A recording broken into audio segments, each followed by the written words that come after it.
6 Fascinating Facts About Tutankhamun's Tomb.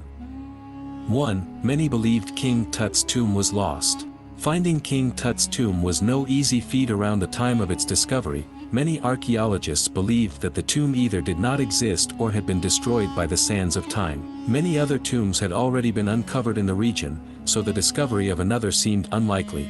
Luckily, the doubts of others didn't stop Howard Carter's determination. With a bit of persistence and luck, Carter and his team stumbled across the top steps of the tomb in the middle of the Valley of the Kings. The tomb itself was found under nearly 150,000 pounds of rock and debris and took 6 years to excavate. In the end, they found King Tut's tomb, sarcophagus, mummy, and over 5,000 objects, many of which were made of gold. 2. Carter was not the tomb's first intruder. Though Carter is credited as the archaeologist who discovered King Tut's tomb, there were actually at least 2 prior intruders in the tomb. Archaeologists analyzed the tomb's doorways and discovered that they had been broken into and later resealed at least twice. Analysis of the resealed construction suggests that these break-ins occurred around 3,000 years before Carter's team stumbled across the tomb's entrance.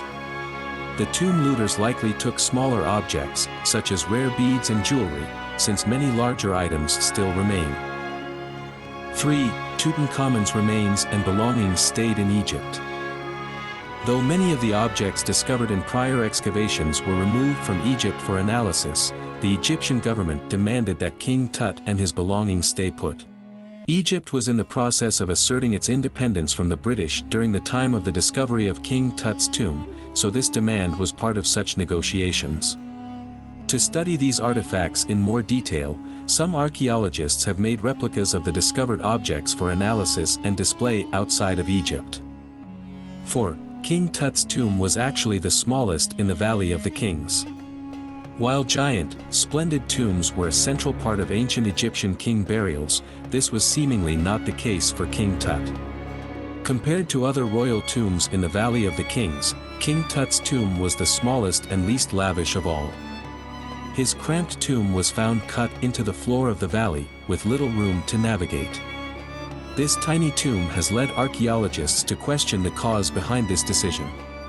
Some archaeologists have proposed that King Tutankhamun didn't have enough time to build a more lavish tomb before his young death at only 19. Others, however, point out that other kings were able to produce much higher quality tombs within 2 or 3 years. King Tut's lack of preparation seems unlikely.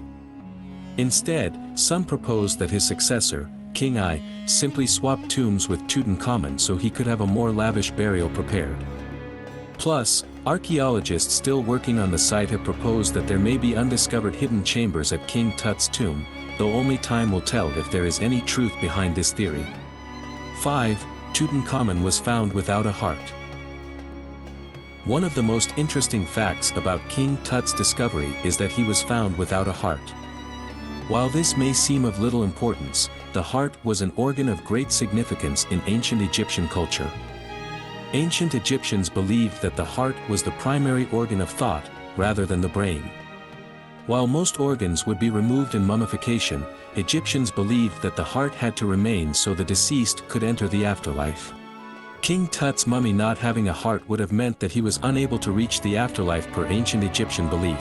Though it is not entirely clear why his heart was missing, some scholars believe it could have been taken by an enemy at some point to prevent King Tut from reaching the afterlife.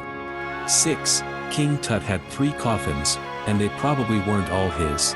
It sounds like overkill, but King Tut's mummy was actually discovered inside 3 different coffins.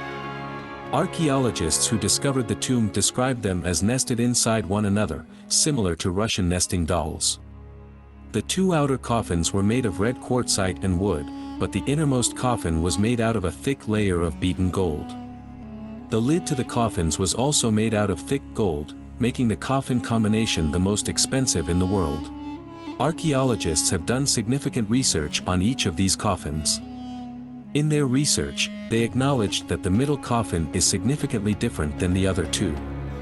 It was slightly different in style and its face did not match the face displayed on the other coffins or on Tutankhamun's death mask.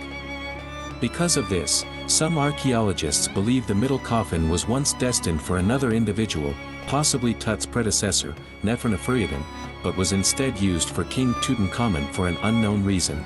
So that was all for today's video. Let us know what you think about it in the comments section, and subscribe to our channel so you don't miss out on our latest uploads. With that said, we will see you next time. Until then, take care.